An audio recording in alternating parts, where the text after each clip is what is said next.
False, bogus, 100% fiction. Despite this, President Trump and his White House continuing to push claims of widespread voter fraud in an election, by the way, that Trump won.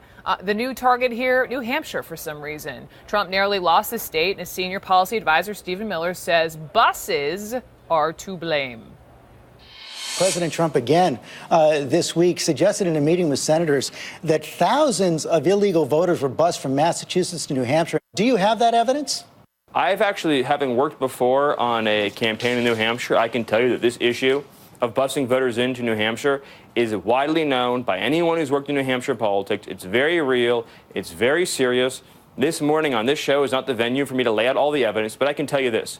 Voter fraud is a serious problem in this country. Just for the record, you have provided absolutely no evidence. Trump, based on this tweet of congratulations, was apparently happy with Stephen Miller's performance. So joining me now, someone who knows New Hampshire politics very, very well, a Republican who ran the state's party over the last decade, Fergus Cullen. Fergus, nice to meet you. Welcome. Thank you, Brooke.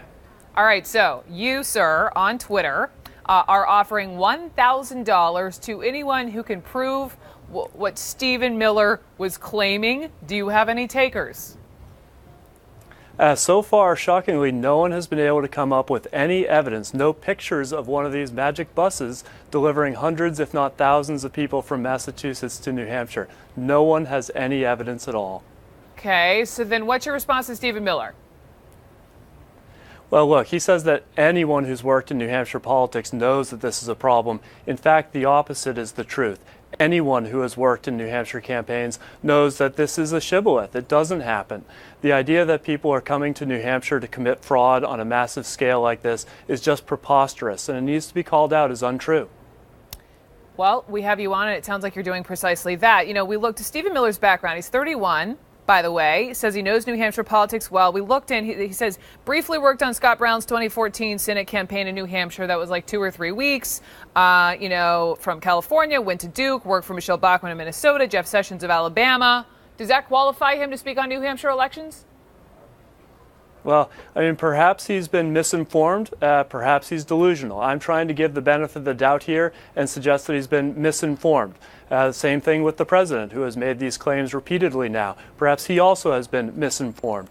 Although he does have people on his team who do have experience in New Hampshire who should be able to set him straight on this. I would like to see the president move on to more substantive issues and focus on doing his job and not focused on sort of sideshows like this. Perhaps he's misinformed. Perhaps he's delusional.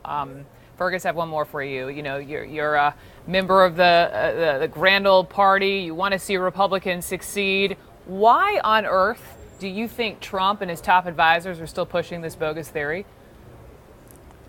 I don't know. I'm not going to become an armchair psychologist on this matter, but I am saying, look, you won the election. No one is arguing that. Supporters and opponents are both conceding that. Focus on doing your job and try and do some good for the country. And these kind of sideshows, refighting wars from 3 months ago on an election which you won, are a distraction from that.